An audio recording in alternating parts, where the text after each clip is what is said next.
Isinusulong ng ilang kongresista ang pagpapatupad ng iba't ibang nature-based solutions para mas epektibong matugunan ang epekto ng climate change.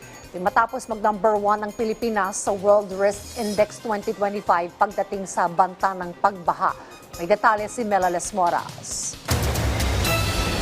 Nangunguna ang Pilipinas sa mga bansa sa mundo na may pinakamalaking banta ng pagbaha. Yan ay base sa World Risk Index 2025, dulot umano ng mataas na geographic fragmentation at mataas na exposure sa weather-related extremes ng bansa.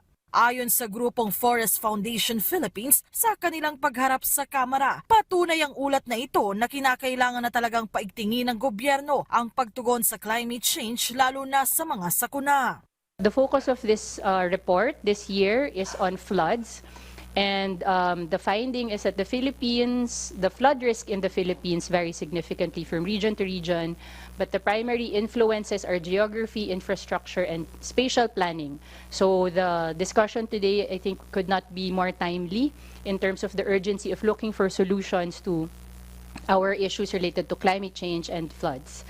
Sabi naman ng ilang kongresista, ito rin naman ang dahilan kaya tinututukan na nila ang iba't ibang nature-based solution sa climate change o yung mga hakbang para iba yung maprotektahan at mapangasiwaan ang ating kalikasan.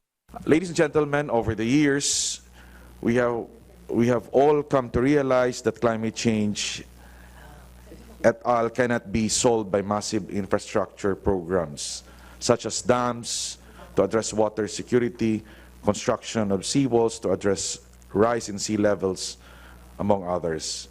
Rather, we need to take sustainable responses to these problems.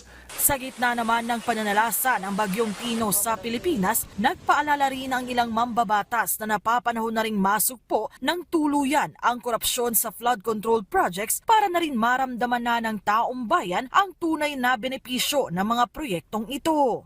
Well, every time na umuulan, bumabagyo, bumabaha, ay lalong umiinit ang galit ng taong bayan dahil apektado sila tapos napapaalala sa kanila yung pinsala na dulot ng pandarambong through the flood control corruption scandal. Pero bukod dyan, ang pinakamalaking tulong talaga ay yung tunay na disaster preparedness na hindi nakasalalay sa flood control projects na nananakaw lang, kundi dun sa mga nature-based solutions. Pagtatanggol at proteksyon ng ating kalikasan, pagtitiyak na ready ang ating mga communities pagdating sa disaster preparedness, yung climate mitigation measures natin. Sa ngayon, nakabantay na ang mga kongresista sa epekto ng bagyo, lalo na sa mga lugar na lubhang apektado rito. Ayon kay Cebu 5th District Representative Duke Frasco, nakikipag-ugnayan na siya sa DSWD para matulungan ang mga nangangailangan. Ang Tingog Party List naman, kasama ang opisina ni Leyte Representative Martin Romualdez, naghatid na rin ng relief goods at iba pang tulong sa iba't ibang evacuation centers sa probinsya ng Leyte. Una na ring iginiit ni House Speaker Faustino Bogie D. III na sa panig ng Kamara, mahigpit din ang kanilang pagbabantay sa panahon ng sakuna para agad makapaghatid ng tulong kung kinakailangan. Melales Moras para sa Pambansang TV sa Bagong Pilipinas.